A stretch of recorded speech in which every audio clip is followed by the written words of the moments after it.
بسم اللہ الرحمن الرحیم۔ قبر کے حالات برحق ہیں۔ سوال: شریعت میں قبر سے کیا مراد ہے؟ سنا ہے کہ قبر جنت کے باغوں میں ایک باغ ہوتی ہے یا جہنم کا ایک گڑھا۔ ایک قبر میں کئی مردے ہوتے ہیں۔ اگر ایک کے لیے باغ ہے تو اس میں دوسرے کے لیے گڑھا کس طرح ہوگی؟ سوال نمبر 2، سنتے ہیں کہ فرشتے مردے کو اٹھا کر قبر میں بٹھا دیتے ہیں، تو کیا قبر اتنی کشادہ اور اونچی ہو جاتی ہے؟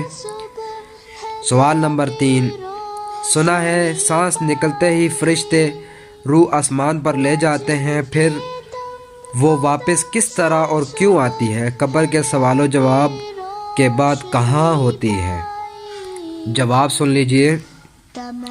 قبر سے مراد وہ گڑھا ہے جس میں میت کو دفن کیا جاتا ہے، اور قبر جنت کے باغوں میں سے ایک باغ ہے اور یا دوزخ کے گڑھوں میں سے ایک گڑھا ہے۔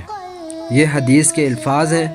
ایک قبر میں اگر کئی مردے ہوں تو ہر ایک کے ساتھ معاملہ ان کے اعمال کے مطابق ہوگا۔ اس کی حسی مثال خواب ہے۔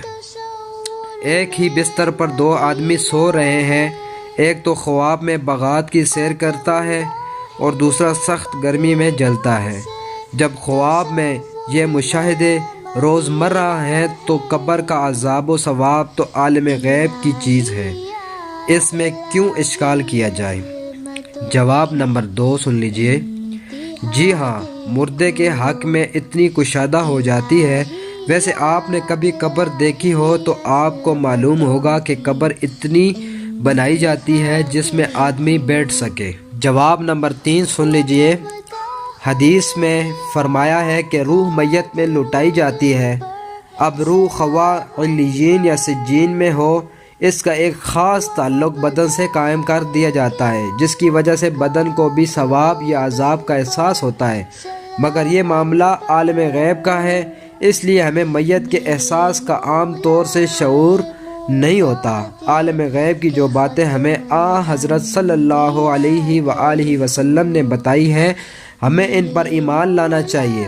صحیح مسلم کی حدیث ہے کہ حضرت صلی اللہ علیہ وآلہ وسلم نے فرمایا کہ اگر یہ اندیشہ نہ ہوتا کہ تم مردوں کو دفن کرنا چھوڑ دو گے تو میں اللہ تعالیٰ سے دعا کرتا کہ تم کو بھی عذاب قبر سنا دے جو میں سنتا ہوں۔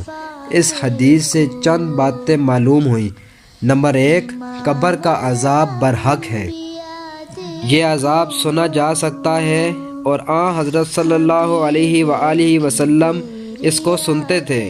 یہ حق تعالی شانہ کی حکمت اور غایت رحمت ہے کہ ہم لوگوں کو عام طور سے اس عذاب کا مشاہدہ نہیں ہوتا، ورنہ ہماری زندگی اجرن ہو جاتی اور غیب نہ رہتا مشاہدہ میں تبدیل ہو جاتا۔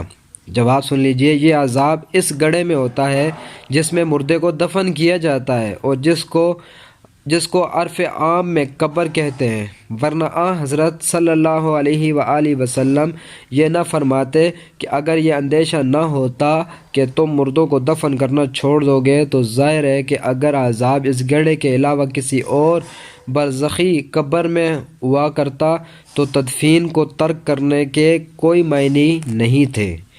اللہ تعالی ہم سب کو دین پر عمل کرنے کی توفیق عطا فرمائے اور اللہ تعالی ہمیں جہنم کے اس گڑھے سے بچائے۔ اللہ تعالی سب کو قبر کے عذاب سے بچائے۔ آمین ثم آمین یا رب العالمین۔